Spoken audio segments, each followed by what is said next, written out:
So, some of the best retirement advice ever can be found by listening to people who are at an advanced age and they tell you everything that they regret. So, today's topic is going to be all around regrets, how to avoid regrets, what to do about those regrets, exactly what they are, and everything else. So that way you guys can have a successful and happy retirement. So, first up, quit comparing. I think we all know this, but we do it all the time.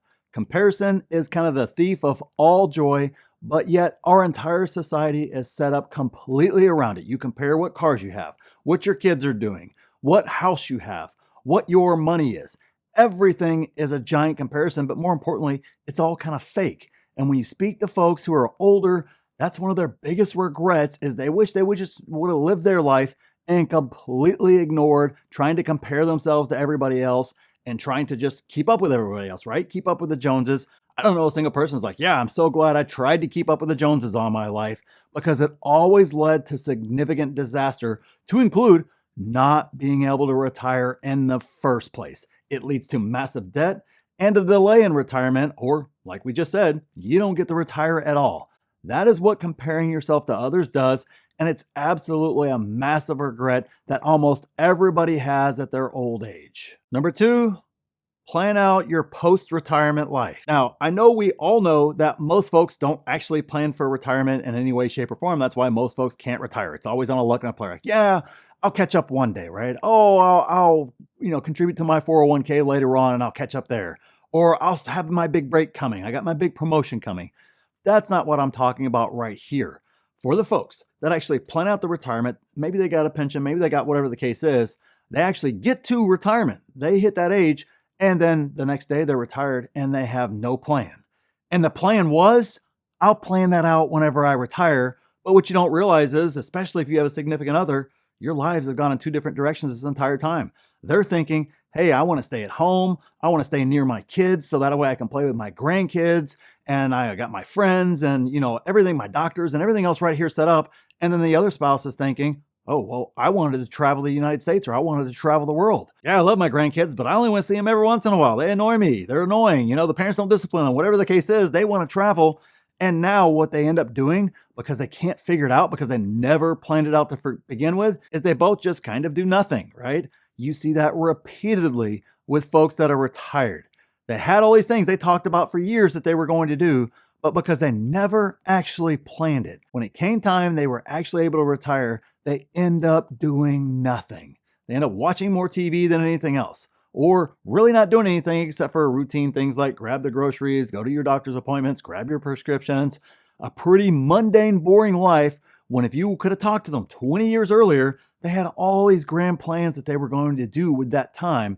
But in the meantime, the 20 years they needed to get to retirement, they planned how to get to retirement, how to have the finances in place in order to retire, but they never planned what they're actually going to do, which just led them to doing nothing in retirement. And so many retirees regret doing that. Number three, it's not 1980 anymore. Now, let me explain this one a little bit, because I know that doesn't make a whole heck of a lot of sense here. Let me make sense of it. A lot of folks, especially, my age and older, we have planned and thought about retirement around a system, around a entire kind of mindset that it's still 1980s here in America, that we're still the best at healthcare, despite the fact we're anywhere from 37th to 69th, depending upon what list you look at. Or we're one of the safest countries in the world, despite the fact, well, we're 47th in the world in terms of being safe. It wasn't that way back in the 1980s, but it's absolutely that way right now. And more importantly, we kind of romanticize the past, right? But we forget about all the hard things and a lot of the things that kind of sucked about the 80s that we don't have to worry about anymore today. But yet we find ourselves deciding and making decisions based upon false information, or based upon information that was true way back then, but it's not true now. And that's one of the most dangerous things, and one of your biggest regrets you'll see in retirement, if you ever actually see it, when your eyes are actually open to the truth, that, hey, yeah, I kind of operated on false information, right? It's just kind of like when you go to talk about an investment. Well, talking about this company that was awesome in the 1980s, Montgomery Ward's, for example, for those of you old enough to remember that, hey, if I'm thinking about that investment from a 1980s perspective, it's a great investment. They're everywhere. Everybody loves going there. They're a great company. Well, guess what? They're not even around anymore today. But if you're thinking about it from that 1980s frame, that is exactly what you're going to get. And that's what most folks are doing with their retirement. And it's going to give you massive regret. They're basing their retirement plans based upon information that is 45 years outdated. Don't do that. Get the current information, then make your decision after that. I'm not saying that you shouldn't retire here. There aren't other things to consider, but a lot of folks are putting in, whenever you're kind of factoring out what you want to do next in life and what your retirement looks like, a lot of folks are using incredibly outdated data. Don't do that, so that way you can make the best decision for you and create the dream retirement that you want. Next up, do the math. I'm shocked by how many folks come into the blacklist or in my other group or any of the other number of folks that I run into out there in day-to-day life, and they don't do the math on retirement. They're just using general assumptions, or they're not even using any assumptions at all. They're just like, oh yeah, I'll get there one day. Great. How much do you think you need in retirement? Oh, I don't know, X amount, Y amount. Okay, great. How do you plan on getting there? Oh, I'll eventually start investing one day and it'll just happen. Like nobody's doing the actual math to see where is retirement in the first place. And guess what? If you don't do it, you're probably going to regret not doing it, because when it becomes time to retire and you actually do the math, you'll realize that you are way off on whatever the heck you were thinking before. Do the math right now so you know exactly what target you need to hit. That's exactly why we have the blacklist right there, where we tell you exactly how to create that target, exactly how to figure out exactly what that number needs to be. I mean, it's like a step-by-step process, so that way you know exactly what your math is, exactly what the timeline is, and then we can play around with it. We can move that timeline up or down to create different scenarios to kind of see what's best for you in the first place. But you have to do the math. Next up, hope is not a strategy. I know, everybody knows that, but yet most folks' strategy is hope. And that will leave you regretting not actually having a strategy to get yourself to retirement in the first place. You have to have a strategy for how you're going to get there. And of course, like we talked about earlier, plan for what you're going to do in that retirement. How you're going to handle your health care, how you're going to handle your finances, how you're going to handle your estate.